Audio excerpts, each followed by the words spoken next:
योगेंद्र गुप्ता जी है, राजनीतिक विश्लेषक। योगेंद्र जी से समझेंगे इन बयानों के सियासी मायने। योगेंद्र जी, राहुल गांधी जी ने जो बयान दिया, साफ तौर पर उन्होंने एक बात तो बहुत क्लियर कर दी कि पार्टी जो है उन दोनों नेताओं में से किसी को भी छोड़ने की स्थिति में नहीं है। एक चीज बहुत लाउड एंड क्लियर यहां पर समझ में आ गई, एसेट भी बता दिया, लेकिन इस मसले का समाधान कैसे निकलेगा इस पर कुछ बोल नहीं रहे हैं। इसके पीछे की वजह आपको क्या लगती है योगेंद्र जी, मैं आपसे समझना चाहूंगा। देखिए आशीष जी, सबसे पहले आप राहुल गांधी की मजबूरी समझिए जी। वो अपनी जिंदगी की सबसे बड़ी जद्दोजहद में लगे हुए हैं। जब अपने ब्रांड को वापस एस्टेब्लिश करने के लिए रोज 20 से 25 किलोमीटर यात्रा या 3,500 किलोमीटर से ज्यादा की पद यात्रा, ये बहुत आसान काम नहीं है, उसमें लगे हुए। ऐसे में उनका ऑप्शन है क्या? यहां पर जब वो आ रहे थे, राजस्थान में आ रहे हैं, तो एक उम्मीद ये बनती थी कि शायद यहां पर एक ऑरा फिक्स होगा, जो यहां पर प्रॉब्लम्स है वो सॉल्व होगी।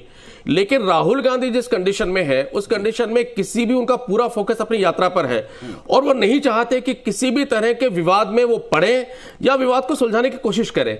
इसलिए विवाद को ठंडे बस्ते में डालने के लिए यात्रा तक वो जो चिंगारी है उसको राख में दबाने के लिए उन्होंने बयान दिया कि ये सब ठीक होगा और हमारी यात्रा बहुत अच्छे से निकलेगी। जहां तक सवाल दिल मिलने का है, तो देखिए जो बयान अशोक गहलोत ने दिए हैं, अगर उसके बाद ये किसी को गलतफहमी है या किसी को मुगालता है या किसी को कोई स्वप्न में आ रहा है कि अशोक गहलोत और सचिन पायलट के बीच दिल मिल जाएंगे, तो मुझे लगता है वो हंसी के अलावा कुछ है नहीं। अशोक गहलोत जी को कहीं ना कहीं ये लगा कि इस यात्रा से ऐसा प्रयास ना हो कि सचिन पायलट और अशोक गहलोत के दिल मिलाने की कोशिश की जाए, तो इस प्रयास को खत्म करने के लिए उन्होंने सारा इंटरव्यू बयान दिया जिससे खत्म हो जाए। अब आप मुझे बताइए, आप जिसे गद्दार बताते हैं, आप जिसको नकारा बताते हैं, आप जिसको 10-10 करोड़ लेने वाला भ्रष्ट बताते हैं, उस व्यक्ति के साथ वो कैसे दिल मिलाएंगे?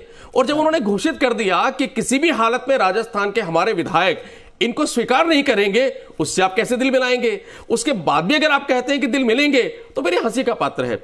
जहां तक सवाल इन सारे बयानों का राहुल गांधी की यात्रा पर असर का है, तो आशीष जी असर तो पड़ चुका है जी। जिस मीडिया में राहुल गांधी की यात्रा का जिक्र होना चाहिए था, उसके इंपैक्ट का जिक्र होना चाहिए था, उसके असर का जिक्र होना चाहिए था, वो किस रास्ते से निकलेंगे, किस रास्ते में स्वागत होगा, किन से मिलेंगे, किस मंदिर में जाएंगे, इसका जिक्र होना चाहिए था।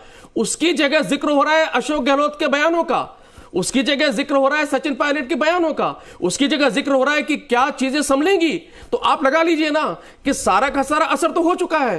तो इसलिए अब राहुल गांधी अगर ये नहीं कहेंगे कि सब कुछ ठीक होगा, किसने क्या कहा मैं नहीं जाना चाहता, तो राहुल गांधी के पास ऑप्शन कुछ है नहीं। क्योंकि पहली बात, प्रत्यक्ष रूप से खड़गे के पास कमान है जी। अगर कोई फैसला लेना है, खड़गे को लेना है, तो राहुल गांधी उस पर क्या करेंगे? तो राहुल गांधी सिर्फ अपनी यात्रा को सकुशल पूर्वक यहां से निकाल ले, उस समय कोई बयान ना हो, किसी तरह का विरोध ना हो और किसी तरह की कोई गलतफहमी पैदा ना हो, इस सब को ढकने के लिए उन्होंने कहा कि यात्रा सही निकलेगी, बयानों का कोई असर नहीं होगा और यात्रा ऐतिहासिक होगी। लेकिन मैं फिर कह रहा हूं, असर हो चुका है और दिल मिलने की संभावनाएं शून्य है।